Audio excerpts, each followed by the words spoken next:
Welcome back to Capitol Review. We're continuing our discussion about President Trump's takeover of the Washington, D.C. Police Department. We're joined by Republican strategist Colin Reed and Democratic strategist Ashwani Jain.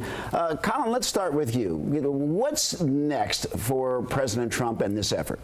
Well, it's going to be a 30-day effort, and then there's going to be an opportunity. I mean, I think he's going to have to bring some other stakeholders to the table. It's been interesting to watch Mayor Bowser, as someone who has not always been perhaps as reflexively opposed to all things President Trump as some in her party would like. I noticed this week that the head of the D.C. Police Union had offered some support for this effort, and at least didn't reflexively oppose it. And then we're going to see it. But it's like a lot of things in this Trump presidency. He was elected in big part because he was willing to do things differently than the way it was. And that's what oftentimes these elections are changed versus the status quo. And we're going to see where this goes. I think people all over this district, across all of its wards, are sick and tired of having to worry about walking down the street or looking over their shoulder in the middle of the day, or not being able to walk home from dinner, or hearing these horror stories of people. There's been congressmen carjacked in the Navy Yard, again, in the shadow of the United States Capitol.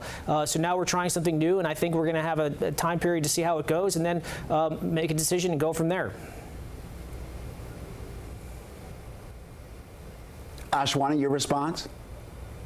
Look, it's interesting that my colleague here is talking about this as a trial period when you're talking about authoritarian overreach. And I hope that he's consistent and does the same thing in red states and red cities, and still has that same calmness in terms of let's do a trial period in these red states that actually are increasing in their violent crime and increasing their poverty.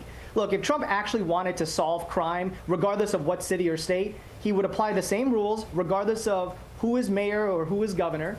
He would also focus on actual tangible issues, like, for example, decriminalizing possession of scheduled drugs, ending for-profit prison contracts, ending the money bail system, reshifting police budgets to actually invest in more mental health professionals, actually investing in gun violence prevention programs, really specific policies, and not just taking over and insulting and playing this little match that he's doing with all these blue cities and blue leaders just out of retaliation because he doesn't like their politics. Ashwani, let's stay with you. There's concern that maybe the president will try this in other cities. Is that a concern of yours?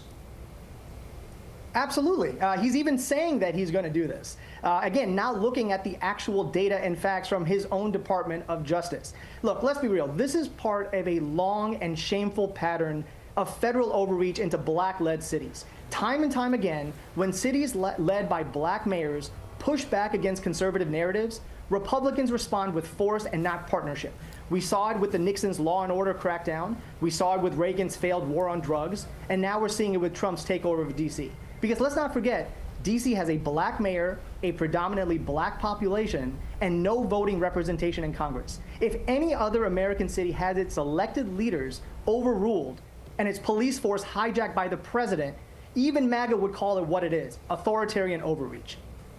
Well, all those other cities you keep mentioning, those are cities and states with their own governor, with their own state legislature. They're states. D.C. is not. Now, you're going to say that D.C. should be a state, and that's a whole different debate, but it's not. That's not how our founders intended it. That's not how it was set up. And the president has the constitutional authority to do what he's doing under these 30 days. But again, your argument is that things were going great here in D.C. You haven't yet to address the issue that crime is out of control. It has been out of control, except to spout some pablum about it being at a 30-year low. That 30-year low is not comparable to other cities. Our crime rate is still outpacing New York, L.A., Boston, and the idea that we should just accept that and say that's all we can do, that's just life in the big city, people have had it with that. So this idea that everything is fine, nothing to see here, keep on, carry on, that's just something that people are not buying here in the district. All right, gentlemen, quickly, will this be a topic of the midterms? We know the news cycle constantly changes.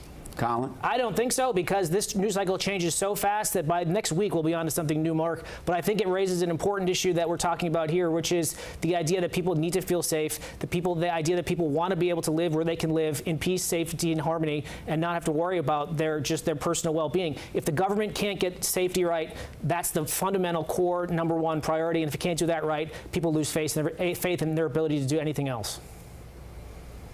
Ashwani, will Democrats use this? I mean, we have to, because this is all about protecting our democracy.